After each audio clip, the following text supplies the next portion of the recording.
Who is your real enemy? This is the topic today. I wanted to start with a short story.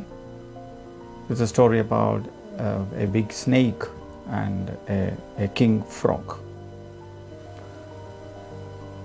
It goes like this. There lived a big brown snake near a pond. The pond was full of frogs, big and small. They were all leading a happy life under good rule of their king frog. The big snake had become old and weak and could no more catch his prey easily for his meals. So the snake decided to play a ruse upon the frogs. One day, he went to the pond and lay there as if he was suffering from illness. After some time, the king frog happened to come out of the water. He saw the snake lying by the side of the pond in a pitiable condition. When he asked for the reason, in a frightened tone, the snake said, "A week before, I bit the son of a guru by mistake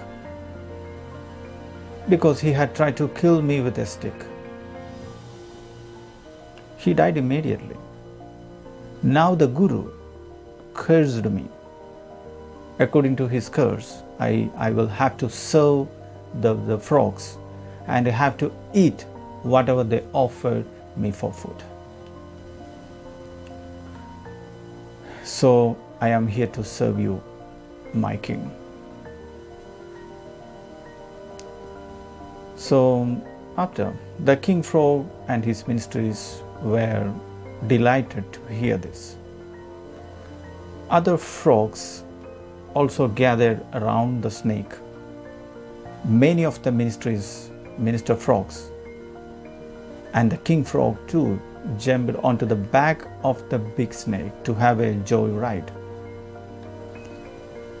The snake swam around the pond with all the frogs riding on his back. The next day also, the frogs rode over the entire length of the snake's back. The snake swam in the pond. Soon the king frog realized that the snake's movement had slowed down.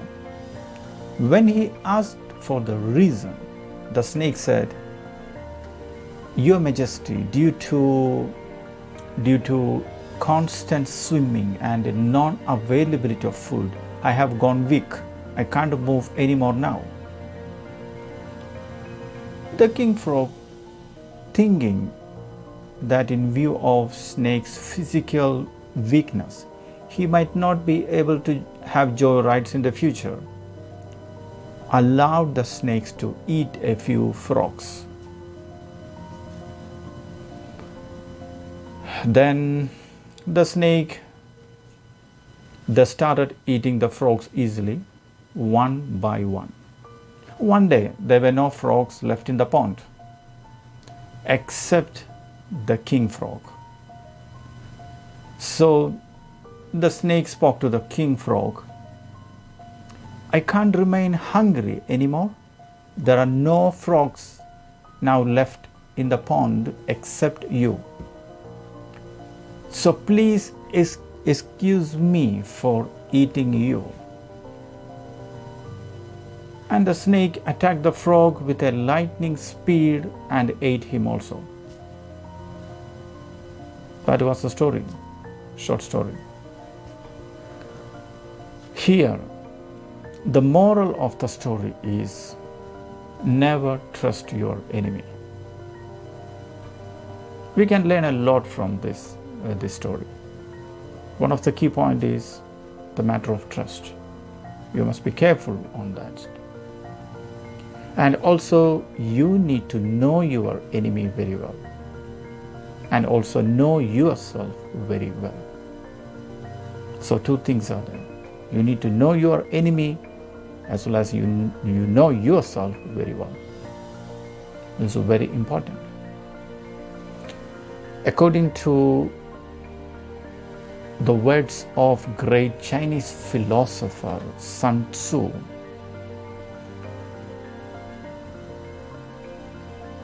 if you know the enemy and know yourself, you need not fear the result of 100 battles.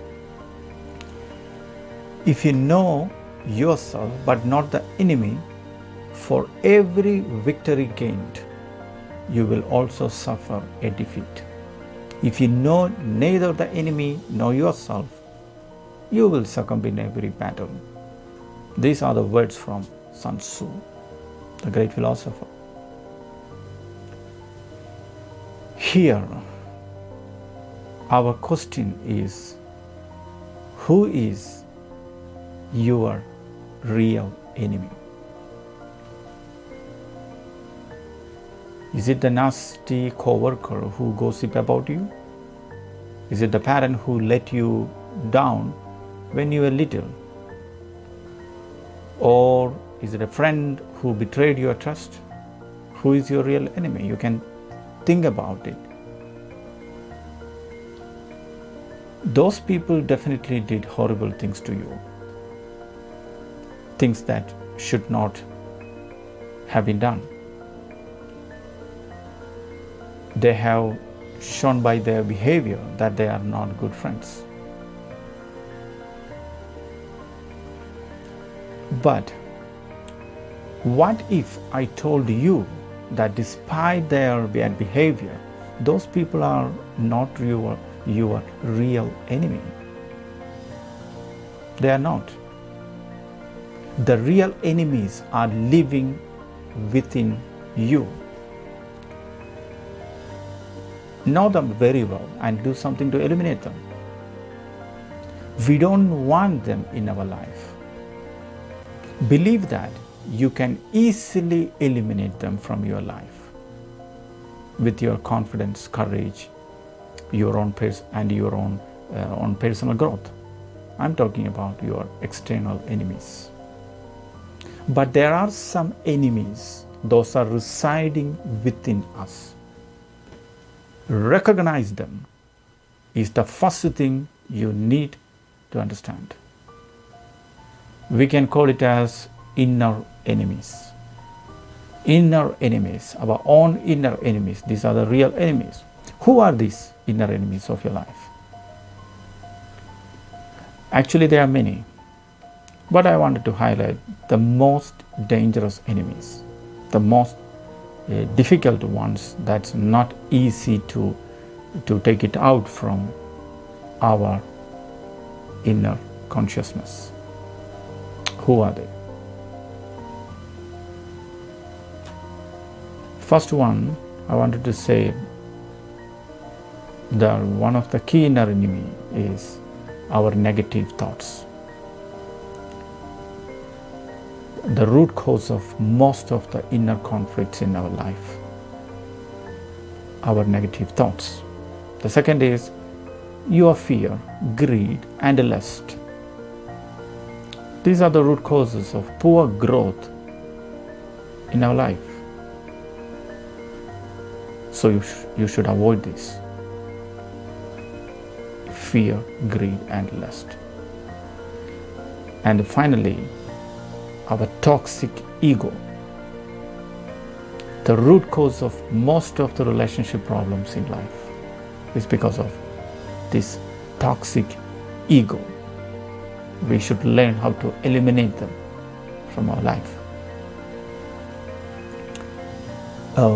Remember, accept that we all have our own weaknesses and inner problems.